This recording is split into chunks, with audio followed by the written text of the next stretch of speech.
So, um, what what went wrong in this game?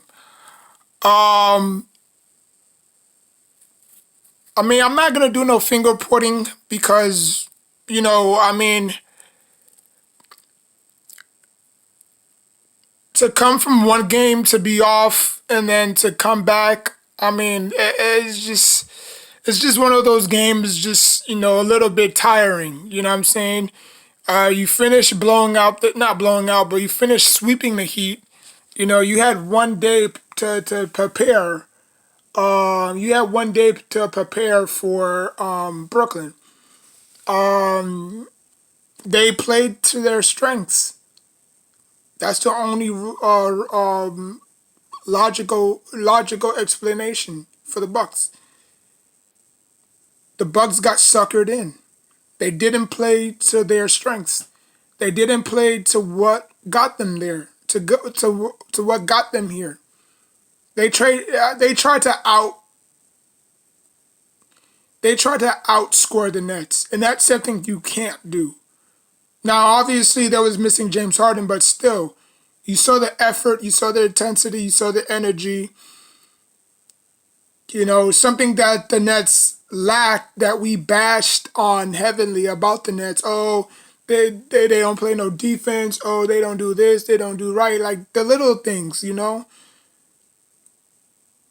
then all of a sudden, you saw not James Harden, you saw Blake Griffin out rebounding the whole entire team, Bucks team. That's supposed to be Brook Lopez's job. PJ Tucker's job is to play defense and get rebounds. I don't know why he's chucking up shots like he's freaking James Harden. You know, Giannis wasn't really super aggressive, so the Brooklyn Nets just did everything that you expected them. Well, actually, the Nets did the Bucks did everything you expected them not to do. You know what I'm saying? You didn't expect Blake Griffin to go off like this. You didn't expect Kyrie and KD to go off like this, even though they didn't necessarily need James Harden. They did very well without him. But again, it just boils down to the Bucks playing into the Nets' hands. If the Bucks would have played like if the Bucks and I don't want to play the if game, but if the Bucks would have played like how they played against the Heat, there's no guarantee that they would have won. But that's what happens when you try to outperform somebody. You cannot play into you can never play into your opponent's hands. Because I think that's what the Nets was hoping. They was hoping that, damn, I hope, the Bucks come out here and start jacking up shots. And what did they do? They started jacking up shots, not going to the hole aggressively. You know what I'm saying? Not playing the same way that they played against Miami Heat. Now, obviously, Miami Heat's team is a little bit different. It's ran differently. So you're not going to get the same matchups like you would have gotten when he was facing the Nets. So that's why I think it was just a matchup problem for the Bucks. Not really, but just putting a hat on, KD, putting a hat on Kyrie. You know what I'm saying? They did that, but they also let Blake Griffin off the hook. You know, I said earlier that Lopez was going to be a factor in this game. He wasn't. You know, they just didn't show up. Middleton didn't show up. Holiday didn't show up. PJ Tucker didn't. Like everybody didn't show up. Um, so it is what it is. But hopefully they'll bounce back Monday.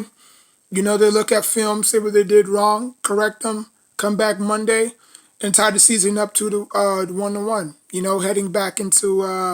Heading back to their hometown. Their home turf, I should say. But if not, they can find themselves down 0-2. So yeah, so that's all. That's it. That's all I have.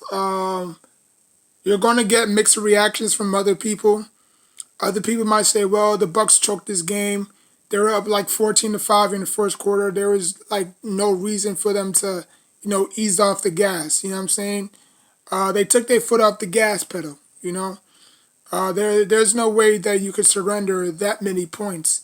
You know, so it is what it is. But when you have offense like that, it's very hard to keep up. You know, so if the Nets was down by double digits, no problem. But they would need the big three. They would need Kyrie, KD, and James Harden. They can't do it without the other. But then again, it showed you tonight that they don't necessarily need James Harden. They really don't. James Harden can sit out the whole entire series. They won't miss a beat. They really won't. As long as the reserves pitch in, Brooklyn Nets will be fine. You know? But it's up to the Bucks. It's up to the Bucks to fix it. It's up to the Bucks to say, you know what? We cannot afford to go down 0-2. We have to tie this thing up, heading back home, win our 2, and finish this out in 5. Because if you do the math, 0-2, they would have to win both of the games at home, tied up 2-2. That's 4 apiece. And then obviously they would have to go back to Brooklyn for game 5. So, it's just, a whole bunch of mess. So who do I got in game 2? I think the Brooklyn Nets, psych. I think the Bucks is going to come out swinging. I think the Bucks is going to say, okay, we got the message. Game 1 was more of a wake-up call. We didn't expect the Heat. I didn't expect them to blow out the Heat. I thought it was going to be more of a challenge. But they did it. But they did. Too fast, too soon. But, I think game 1 was more of a wake-up call. Game 2 is going to be totally different. They're going to adjust. They're going to get ready. They're going to be ready. Even if James Harden can't go, which I think James Harden will go. But hamstrings are a tricky injury. It could come 1 minute, come back the next. Or go 1 minute, come back the next. So he may sit out game 2. Who knows? But if he does play, don't play, they're going to have to approach it the same way. You know what I'm saying? So like, comment, subscribe. I will put the video in the description box down below. Till next time, peace.